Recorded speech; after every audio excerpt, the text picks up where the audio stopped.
Let's talk about a problem that's, well, it's the best kind of problem to have. What happens when your app suddenly blows up? We're going to walk through how to build an architecture on AWS that doesn't just survive that kind of success, it actually thrives on it. All right, let's get into it.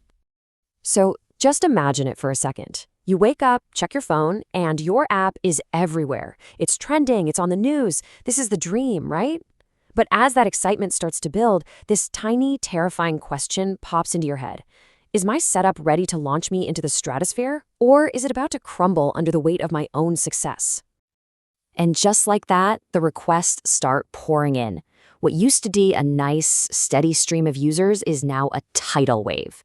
Your normal traffic is up 10 times, then 20 times. You're looking at your dashboard and the graph is basically a vertical line.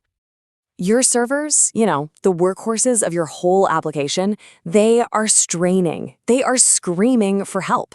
The CPU is completely maxed out, and they just can't keep up with the flood of requests. And then it happens. The thing we all dread.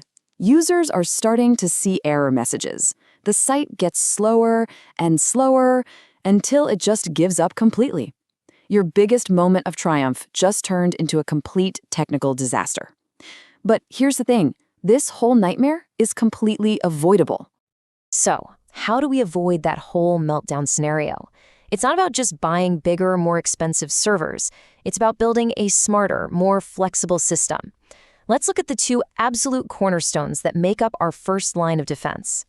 First up is the Application Load Balancer, or ALB.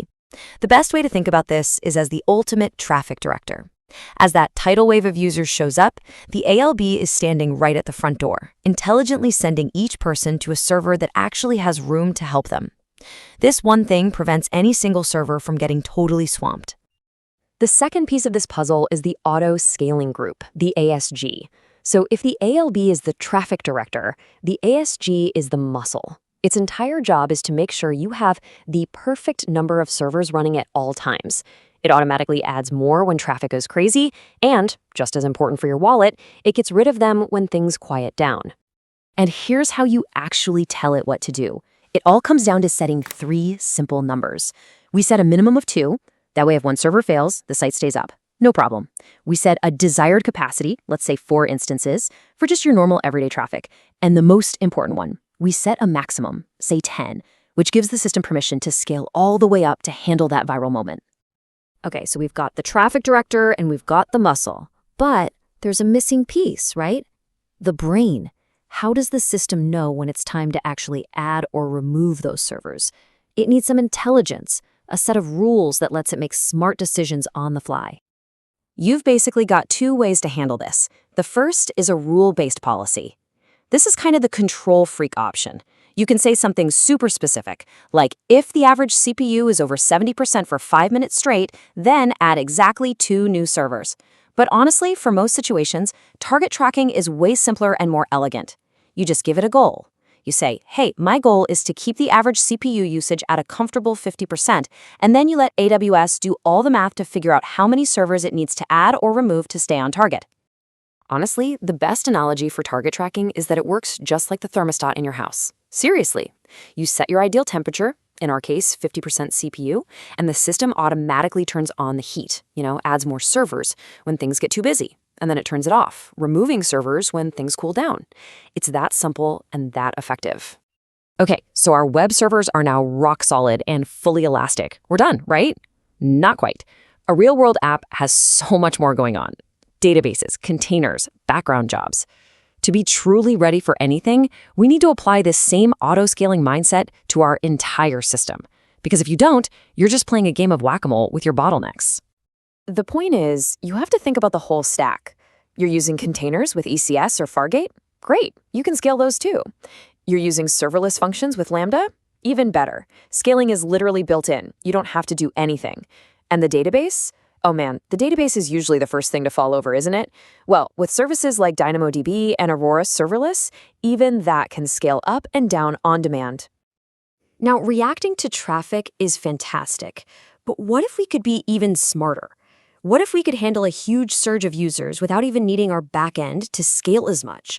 This is where we get proactive, by adding a couple of protective layers that can soak up a ton of the initial impact.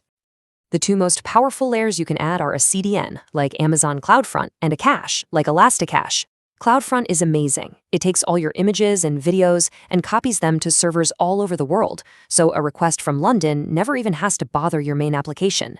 And ElastiCache acts like a super fast short-term memory, keeping popular data handy so your database doesn't have to answer the same questions over and over again. So let's put it all together. We have our elastic foundation, we have our intelligent brain, and we have our protective layers. Now, let's rewind to that nightmare flash sale scenario from the beginning, but this time, let's see how our new setup handles it. So most of the day, the system is just humming along with our 4 desired instances. But the second that sale goes live, bam, the auto scaling group sees the surge and instantly starts spinning up new servers. It just smoothly adds what it needs, climbing all the way to our maximum of 10. There's no panic, no one's getting baged at 3 a.m., it just works. And the result of all this? The sale is a massive success.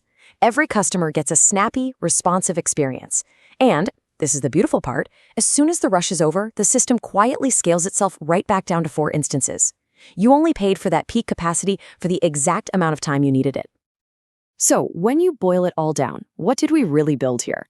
We've built a system that's highly available, meaning it can withstand failures. It's resilient because it can literally heal itself by replacing bad servers.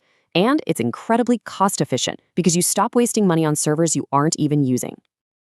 And that brings us right back to the big question for you and your projects. In today's world, a huge traffic spike isn't a matter of if, it's a matter of when.